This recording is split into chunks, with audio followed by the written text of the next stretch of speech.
Chapter 31, Mica's Voice. The apartment smelled like printer ink and ambition. Stacks of papers cluttered the dining table, scribbled drafts, crossed-out stanzas, and pages stained with coffee rings. Mica sat in the middle of it all, diamond hoops catching the kitchen light, her pen tapping against the notebook as if waiting for courage to land on the page.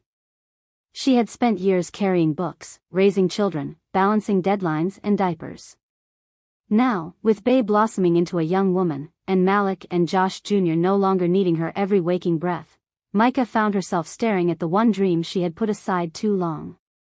Her words. Not essays. Not assignments. But poetry, pieces she'd written in between sleepless nights and hurried mornings. Words born from their love, their fights, their reconciliations. From the weight of expectations and the joy of defying them. From the sound of babies crying in the dark and the music of Josh's voice carrying her through it all.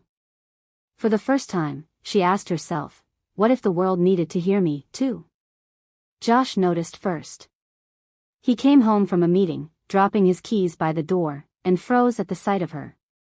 She was hunched over the table, surrounded by paper mountains, muttering to herself as if bargaining with her own heart. Baby, he said, tugging off his hoodie. What's all this? Mica bit her lip, hesitant. It's me. My words. I've been writing, Josh. For years. I think I want to publish. He blinked, then stepped closer, picking up a page. His eyes scanned the lines, his face softening. It was a poem about their beginning, about strawberry mornings and fogged-up glasses, about silence turning into peace. Josh sat down, glasses slipping as his eyes misted. Mica, this is fire. Pure. Raw. Why have you been hiding this?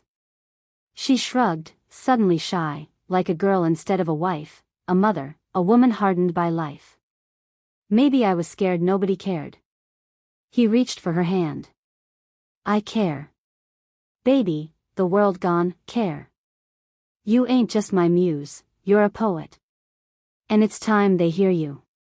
The process wasn't easy. Mica's professors had praised her writing back in school, but this was different. This wasn't for a grade. This was her life, inked in metaphors and verse. Every rejection letter stung. Every editorial change felt like a knife against her truth.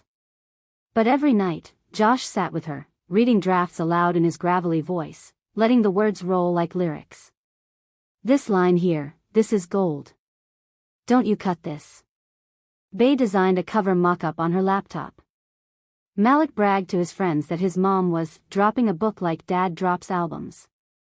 Josh Jr. slipped folded notes into her drafts that read, "Don't give up, Mama. We believe in you." And slowly, what began as a stack of scattered pages turned into a manuscript. A book. A collection that carried her voice like a song that had waited too long to be sung.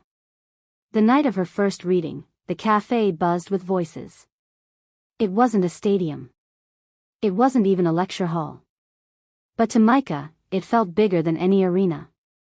She stood at the mic, palms sweating, eyes scanning the small crowd, her family in the front row, strangers with lattes in hand, a few professors who had come to cheer her on. Josh held up his phone, recording every second like it was the most important performance of his life. Mica cleared her throat, opened her book, and began.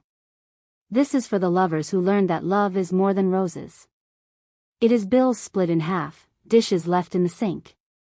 Midnight apologies, and mornings that start again anyway. It is sweatpants and fogged glasses. A child's laugh cutting through the noise. The true meaning of a lover. Etched in every choice to stay. Her voice shook at first, but with each line it steadied, grew.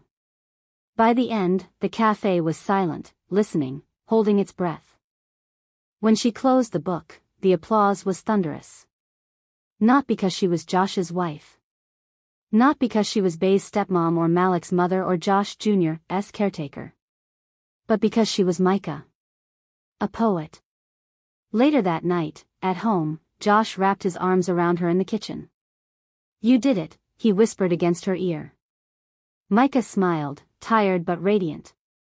We did it. Our love, our chaos, it gave me words. Josh kissed her temple.